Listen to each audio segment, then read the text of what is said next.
কে আছে রে মার্কা সবাই বলো আর উচ্চরে পিছে বলো। বাংলাদেশের প্রত্যন্ত অঞ্চলে বর্ষা মৌসুমের অত্যন্ত জনপ্রিয় খেলা নৌকা বাইচ। নৌকার দাঁড় টানার কসরত ও নৌকা চালানোর কৌশল দ্বারা জয়লাভের উদ্দেশ্যে নৌকা বাইচ অনুষ্ঠিত হয়। নদীমাতৃক বাংলাদেশে নৌকাবাইচ প্রচলিত আছে শরণাতীত কাল থেকে। তবে ইতিহাস বলে মুসলিম যুগে নবাব বাদশাগণ নৌকাবাইচের আয়োজন করতেন ব্যাপকভাবে। ইতিহাস ঘেঁটে জানা যায় বাংলার 12 ভূঁইয়ারা নৌবলে বলিয়ান হয়ে মুঘলদের বিরুদ্ধে লড়াই করেছিলেন। আবার মগ ও হারমাদ জলদস্যুদের দমন করতেও নৌশক্তি ব্যবহৃত হয়েছে। যাই হোক, আজ আমরা দৃষ্টি নিবদ্ধ করতে চাই রাজবাড়ী জেলার প্রত্যন্ত গ্রাম গাবলার দিকে। আজকের দিনটি এই গ্রামের অন্য সব দিন থেকে আলাদা, কারণ এই গ্রামের তরুণ যুবরা আজ অংশ নেবে নৌকাবাইচ খেলায়। গ্রামের বহুদিনের ঐতিহ্য প্রথম স্থান, তাই গ্রামের আয়োজনটাও ভিন্ন আমেজের। গ্রামের একটি বাড়িতে বাইচিদের জন্য পায়েস রান্না। সকাল হতে দুপুর গড়াতেই সেই পায়েস খেয়ে গ্রামের শিশু হতে আবাল বৃদ্ধ বনিতা সকলেই ঘাটে হাজির বাইচিদের বিদায় জানাতে। গ্রামের মৌলভী সাহেব গ্রামবাসীদের নিয়ে মোনাজাত করলেন। প্রায় 1000 খানেক গ্রামবাসী সেই মোনাজাতে শরিক হলেন। গ্রামবাসীর জন্য এই নৌকা বাইচ প্রতিযোগিতা কতটা সম্মানের তা সহজেই বোঝা গেল।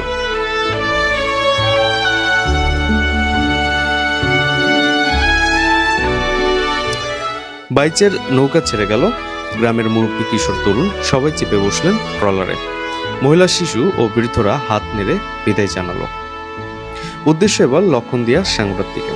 বালিয়াকান্দি উপজেলার বিশাল বিলের মাঝেই হবে আশপাশের 20-25 গ্রামের মর্যাদার লড়াই। বাংলাদেশের ইতিহাস, ঐতিহ্য, সাহিত্য, সংস্কৃতি ও খেলাধুলায় নদ নদীর উপস্থিতি প্রবল এবং নৌকাবাইচ এদেশের লোকালয় ও সংস্কৃতির এক সমৃদ্ধ ফসল। বাইচের জন্য ব্যবহৃত হয় সাধারণত কোষা ধরনের নৌকা। এর গঠন সরু এবং এটি লম্বায় 150 ফুট থেকে 200 ফুট হয়। এর সামনে ও পেছনের অংশ একেবারে সোজা। এটি দেশীয় শাল, শিল, করই, জাম্বুল ইত্যাদি গাছের কাঠ দ্বারা তৈরি করা হয়। বাংলাদেশের নৌকাবাইচ সাধারণত ভাদ্র আশ্বিন মাসে অনুষ্ঠিত হয়ে থাকে। এক সুরে নৌকার প্রতিযোগীরা গান গায় এবং এসব গানের কথায় থাকে প্রায়শই আল্লাহ বা ঈশ্বর ও প্রকৃতির কাছে সাহস সংগ্রহের আবেদন। নৌকার গতি অনুসারে অনেকে নৌকার সুন্দর সুন্দর নাম রাখেন, যেমন ঝড়ের পাখি, পঙ্খিরাজ, সাইমন, অগ্রদূত, দ্বীপরাজ, সোনার তরী ইত্যাদি। নৌকায় ওঠার আগে সবাই পাক পবিত্র হয়ে একই রঙের রুমাল মাথায় বেঁধে গায়ে গেঞ্জি পরে নেন। দাঁড়িয়ে বৈঠা চালানোর মাঝিরা থাকেন পিছনে, মধ্যে থাকেন নৌকার নির্দেশক। ঢোল করতাল দিয়ে বাদক আর গায়নরা নৌকার মধ্যে বসে তালে তালে মাঝিদের উৎসাহ দেন।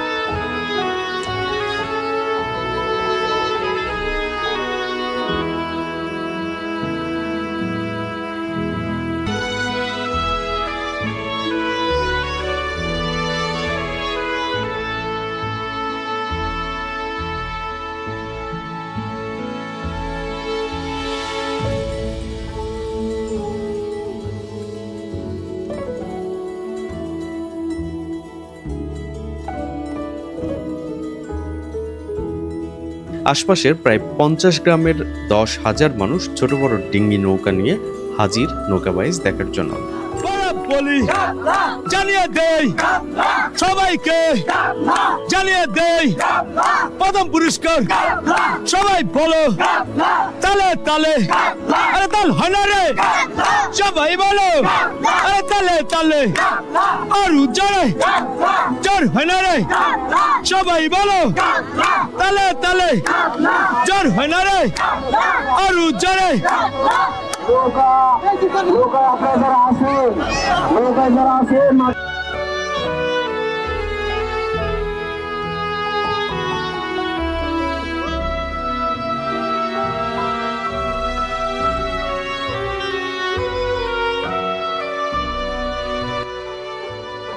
বিশাল আয়োজন, বিপুল উদ্দীপনা। অনেকে পানিতে নেমে পানি ছিটিয়ে নিজ নিজ প্রতিযোগীদের উৎসাহ দিচ্ছেন।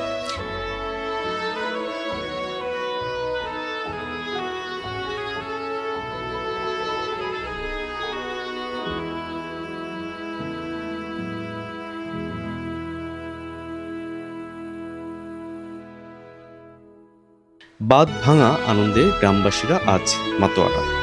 এভাবেই দুপুর গড়িয়ে সন্ধ্যায় শেষ হয় আয়োজন।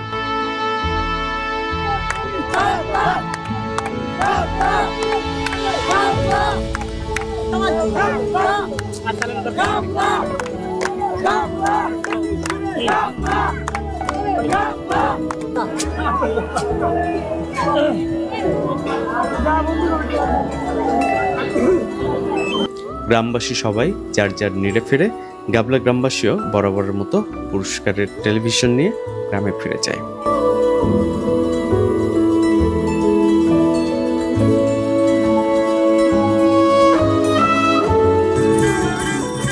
আগামী এপিসোডে চেনা দার্জিলিংকে দেখাবো আমার চোখে খানিক ভিন্নভাবে। সে পর্যন্ত ভালো থাকুন, দেখতে থাকুন আমার travel video YouTube channel Niloy Parvez.